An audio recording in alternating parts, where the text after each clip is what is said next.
انسى بقى الحجه بتاعت انا كلامي دبش بس اللي في قلبي على لساني. يا ريت تخليه في قلبك يا سيدي وما تقولهوش، لان ده مش عذر. من حق الناس اللي انت بتتعامل معاهم انك ما تجرحش مشاعر اي حد فيهم بكلمه كده ولا كده. انسى حكايه انا عيني زيها بس بحبك انت.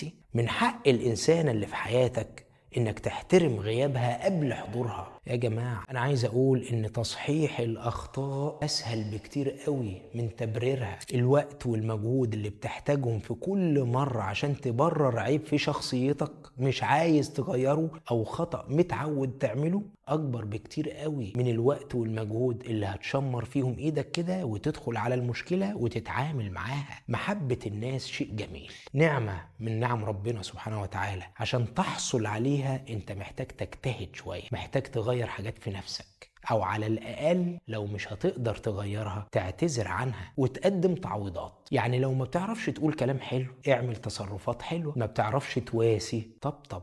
لو عيبك انك عصبي حاول تغيره، معرفتش تغيره اعتذر عنه. خليك فاكر ان قلوب الناس زي بيوتها، لو ناوي تدخلها لازم تحترم حق الضيافة.